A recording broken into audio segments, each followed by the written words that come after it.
Bonjour à tous. Alors, aujourd'hui, puisque vous n'avez pas le droit de vous amuser, en ce 31 décembre 2020, peut-être cet épisode vous amusera-t-il et vous distraira quelques instants.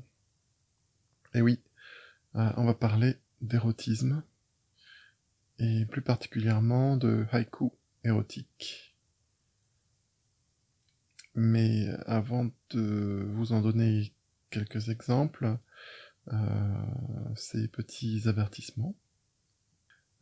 L'ouvrage dont je vais vous parler s'appelle Haïku érotique, évidemment, publié chez Piquier. Mais le titre est trompeur, je crois.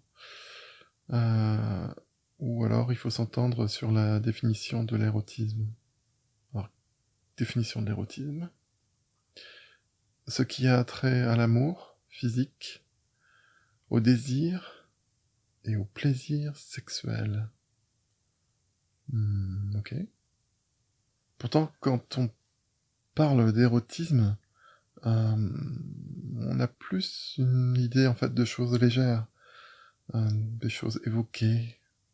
On ne pense pas forcément à l'acte en lui-même grossier ou bestial qu'on peut avoir en pornographie. Toutefois, ces haïkus dits donc érotiques sont, comme vous en jugerez par vous-même, assez crus dans leur description. On est très loin du haïku inspiré par la nature. Je vous le lis tout de suite. C'est pourquoi, en réalité, cet ouvrage devrait s'appeler plutôt Senryu érotique. Ce serait plus proche du réel. Ce qui me permet d'introduire en fait le Senryu sur cette chaîne, car je pense que c'est la première fois que j'en parle. Alors, qu'est-ce que le Senryu en fait, principalement, c'est un haïku, hein, mais très libre dans sa forme, sa présentation et surtout ses thèmes abordés.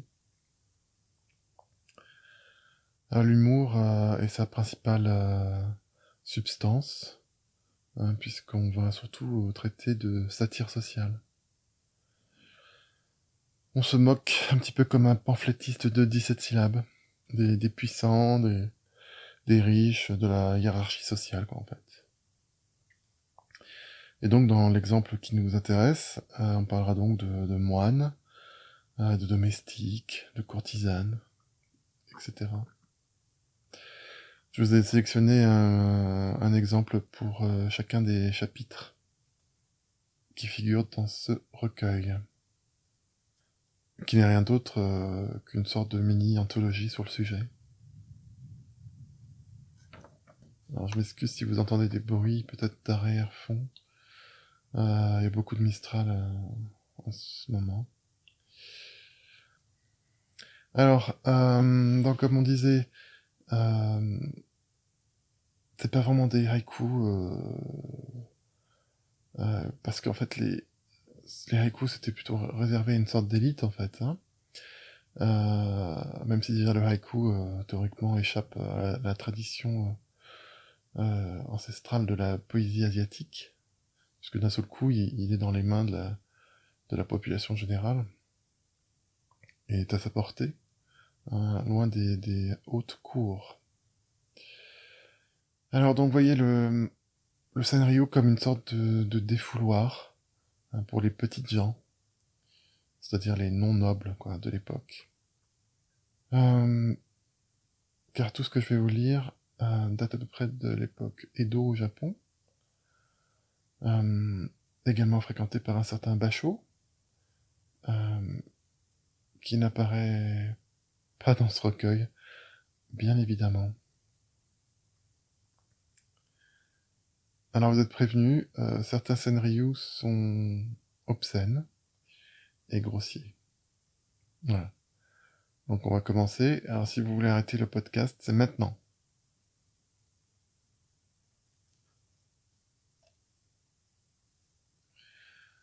Alors, on va commencer avec le chapitre des moines. Il faut savoir que donc, sauf dans certains cas, les relations d'un moine avec une femme étaient bien sûr interdites, mais parfois celles avec d'autres hommes tolérées. Donc voici ce premier exemple. Habile révérend, laisse passer un peu d'écume dessus la marmite. Habile révérend, laisse passer un peu d'écume dessus la marmite.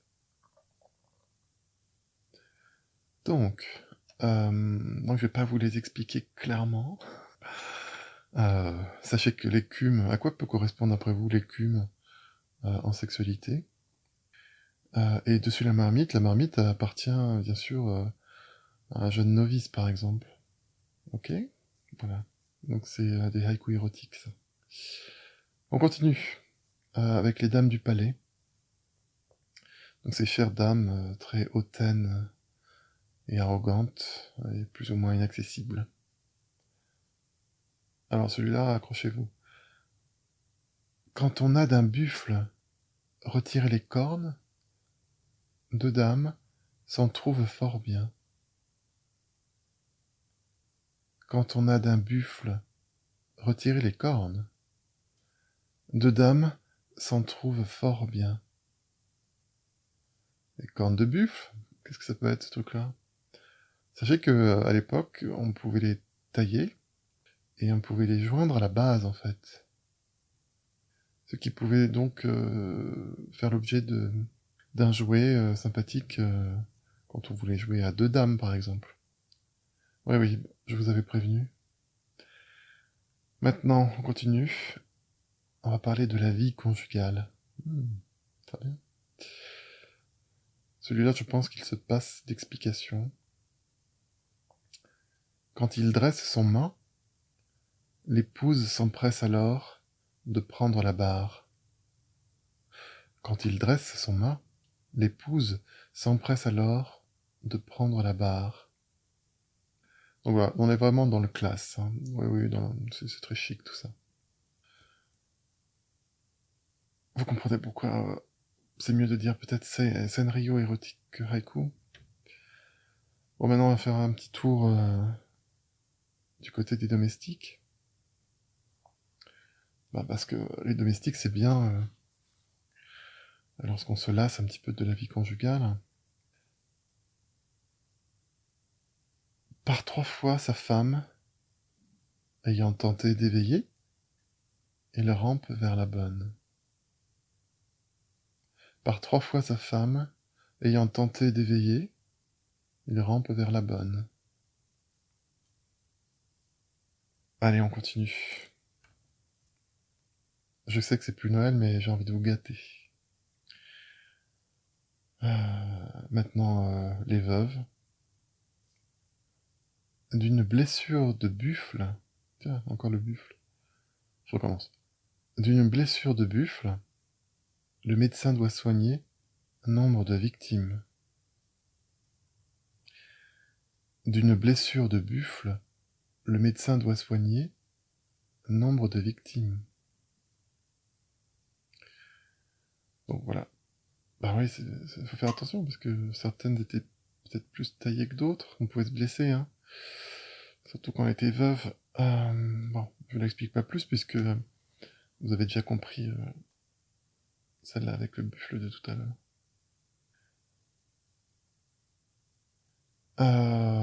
Maintenant, allez, un petit dernier pour la route. Les courtisanes. Il est presque mignon celui-là. La novice ne sait pas encore que faire devant une lanterne pliée. La novice ne sait pas encore que faire devant une lanterne pliée. Oh, comme c'est drôle. Alors, vous allez me dire que vous êtes un petit peu déçu, hein. Vous restez sur votre faim. C'est un petit peu trop graveleux pour vous. Voilà, je comprends. Vous attendiez plutôt à de l'évocation de l'amour, plutôt qu'une description un petit peu clinique de l'acte ou de certains aspects de la sexualité du Japon de l'époque. De l'époque seulement? Eh bien, je vais vous récompenser si vous avez tenu jusqu'à maintenant. Voici donc un vrai haiku érotique, enfin un tanka en fait, écrit au début du siècle dernier par une femme. Parce que là, on avait plutôt affaire à des hommes qui écrivaient, probablement en se tapant sur la cuisse en même temps pour faire rigoler leurs potes. Donc là, on est beaucoup plus dans l'érotisme. Une certaine Akiko Yosano, dans un recueil au nom déjà érotique, Cheveux défaits. C'est joli, hein? Alors je vous le lis. Le printemps est si court. À quoi bon parler de la vie éternelle? Murmurai-je en lui tendant mes seins. Le printemps est si court. À quoi bon parler de la vie éternelle? Murmurai-je en lui tendant mes seins.